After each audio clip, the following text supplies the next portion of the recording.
안녕하세요. 미셸 부동산입니다.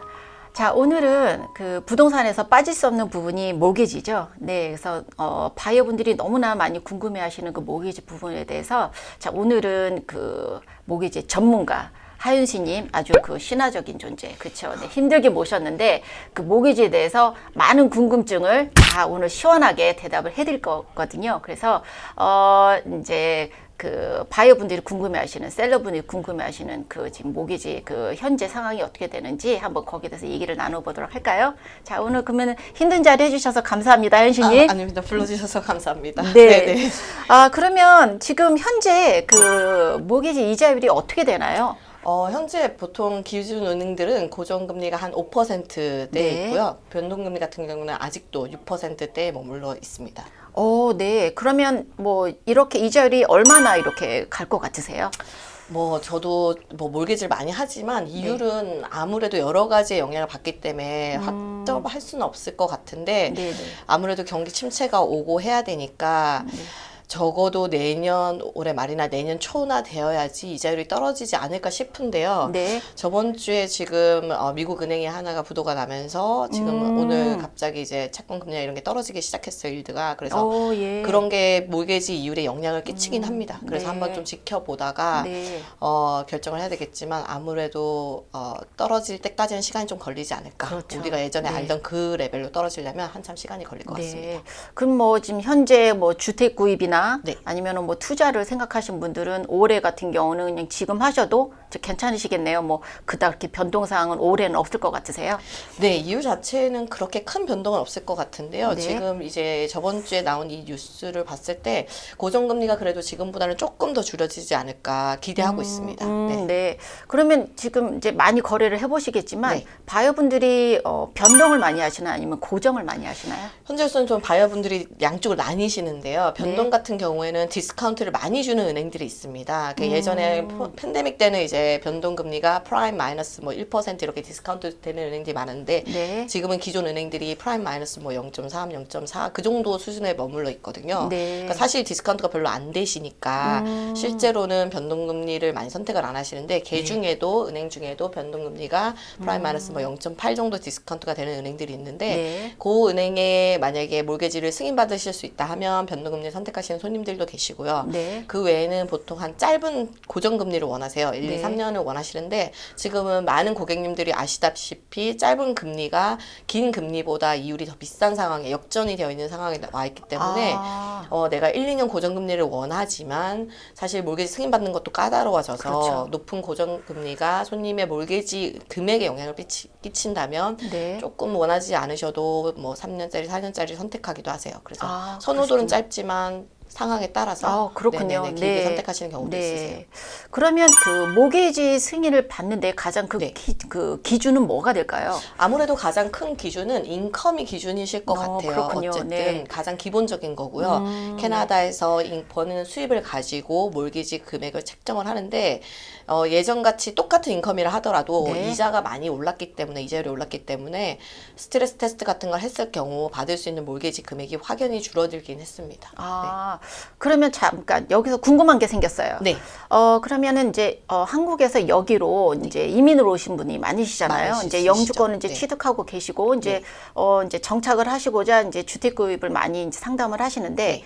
여기서는 인컴이 없으신데 한국에 재산도 있으시고 네. 한국에서 뭐 수입도 있으세요. 네. 그런 분들의 그 인컴도 여기 그 모기지 기준에 잡아 주시나요? 네네, 중요한 질문 하셨는데 진짜 많이 받는 질문이기도 하고요. 첫째는 이제 외국에 있는 자산에 대해서는 인정이 안 됩니다. 캐나다 은행에서는 네. 부동자산이든 아니면 내가 갖고 있는 적금이든 그거는 저희가 인정을 못 하는데 한국에서 보고되어진 한국 수입에 대해서는 인컴 인정을 해주는 은행들이 있습니다. 아직도. 네. 그래서 그런 은행들을 가시면 당연히 몰개지 금액이 가능하시고요. 네. 대신에 한국에서 신용주에도 같이 해오게 하기 때문에 내가 인컴이 있는데 대출도 많다면 사실 어려우실 수도 있으세요. 그렇지만 내가 인컴이 있는데 대출이 적다, 아니면 대출 없으시다 하시면 몰개지를 캐나다에서 받으시는데 알아볼 수 있는 은행들이 있고요. 네. 아까 좀 전에 말씀하셨지만 한국에서 이민을 오셨을 경우에는 네. 이민자분들께 해당되는 세이민자 몰개지 프로그램이 아직 은행에 남아 있습니다. 그렇군요. 네네네. 네. 그래서 세이민자 프로그램을 통해서 몰개지를 받으실 수 있는데요. 네. 이 세이민자 프로그램은 지금 모든 은행들이 하는 건 아니고 은행이고요.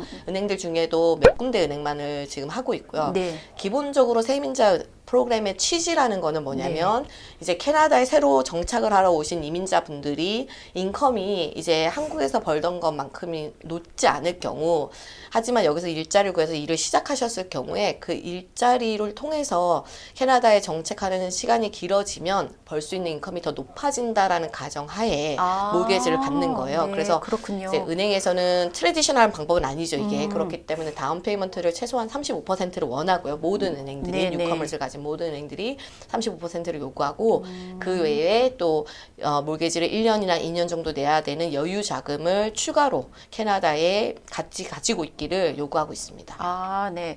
그러면 그 모기지 그 상담을 받으시고 네. 실질적인 그 사전 승인을 받으시는 그 네. 기준은 언제쯤이 될까요?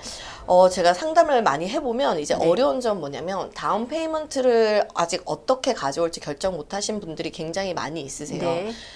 다운 페이먼트가 준비되셨을 시점부터 몰개지 상담을 받으셔가지고 네. 승인 절차를 받으시면 좋을 것 같아요. 네, 네. 네. 그래서 주택 구매를 놔두고 한 4개월 전에는 네, 4개월. 사전 승인을 시작하시면 될 것 같아요. 그 정도면 충분한 시간을 가지고 완공 때까지 네. 하실 수가 있겠군요. 네. 그러면은 또 한 가지 질문은 이제 여기 이제 오신 분들이 모기지 승인을 받으실 수 있는 네. 그 기준은 안 되시는데 네. 자격이 한마디로 안 되시는 거죠. 근데 이제 뭐 자녀분들이나 네. 아니면은 뭐 이제 미래 투자로 네.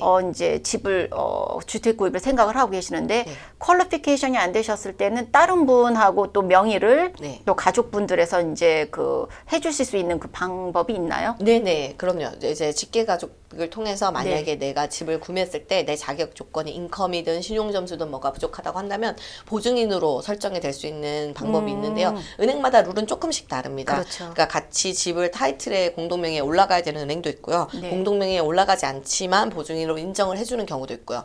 부부간의 보증인은 좀 쉬운 편이시고 자녀분과의 부모님과의 보증인 관계에 있어서는 조금 더 룰이 좀 더 까다롭긴 합니다. 아, 네. 그렇군요. 자, 그러면 이제 주택 구입을 하신 이제 내 집 마련을 하시는 분들은 네. 이제 여기도 마찬가지로 그 한국과 같이 1가구 1주택 네. 그 시스템이잖아요. 네. 그럼 두 번째 집부터는 이제 투자로 바뀌는데 그 투자로 하면서 이제 모기지를 또 다시 이제 그 승인을 받기 위해서는 은행에서 해주는 그 기준이 있을 것 같아요. 그럼 몇 채까지가 그 모기지 그 승인이 나올까요? 네, 아주 좋은 질문을 해주셨는데요. 네. 은행마다 사실은 룰이 다 다릅니다. 그래서 기본적으로는 한 4채 정도라고 생각하시면 될 것 같아요. 4채요? 네. 4채부터 이제 은행들 중에는 뭐 12채까지 가는 은행도 있습니다. 네. 근데 내가 이제 내 인베스트먼트 포트폴리오를 어떻게 짜고 싶으냐에 따라서 그쵸. 아무래도 리밋이 조금 더 까다로운 은행에서 먼저 받으시고 리밋이 조금 더 플렉서블한 은행에서 나중에 받으시는 그런 전체적인 계획을 저희 같은 몰개지 담당자랑 상의를 하셔서 한번 셋업을 하시는 거를 추천을 해드립니다. 네. 그러면 이제 투자를 하시게 됐을 때는 이제 그 렌트를 줄 거 아니에요. 그렇죠? 네, 그렇죠. 그러면 그 렌트도 그 인컴에 그 포함이 돼서 모기지를 더 받을 수가 있나요? 그럼요. 렌트도 나의 일종의 수입이기 때문에 다 취급을 해주는데요. 이것도 아까 앞에서 말씀드린 거랑 마찬가지인 게 은행마다 그 렌트 수입을 계산하는 방법이 조금씩 다릅니다. 그렇군요. 그러니까 저희 같은 경우에는 이제 제가 몰개지 브로커다 보니까 액세스가 여러 은행들에 있는데 네네. 그 중에 이 손님이 첫 번째 구매를 하실 때 이 손님의 렌탈 인컴이 가장 이제 유리하게 앞으로 계산될 방법으로 은행을 먼저 선점을 해서 셋업을 해드리죠. 네. 이제 어떤 은행들 같은 경우는 인컴을 90%까지 봐주기도 하고 어떤 은행은 50%만 봐주기도 하거든요. 그러니까 내가 포트폴리오가 적게 있고 내 인컴이 충분하다면 50%만 봐줘도 괜찮다면 그 은행부터 시작을 하시고 그렇군요. 점점 이제 옮겨가시는 방법들이 있겠죠. 네. 그러면은 또 하나 이제 제가 개인적으로 궁금하기도 네네. 한 건데, 제가 작년 뭐 재작년에 모기지자율이 아주 좋았잖아요. 네, 뭐 그렇습니다. 1%에서 뭐 2% 미만대. 그렇죠. 네. 네. 그런 모기지를 지금 이제 뭐 5년 고정으로 가지고 있는데 네. 지금 이제 앞으로 이거를 팔고 네. 또 다른 이제 투자처를 이제 찾아서 이제 모기지를 하게 됐을 때 이제 지금 모기지자율이 너무 높잖아요. 네, 그래서 그렇습니다. 기존에 가지고 있던 아주 그 좋은 이자율을 가지고 네. 제가 그 옮겨갈 수가 있을까요?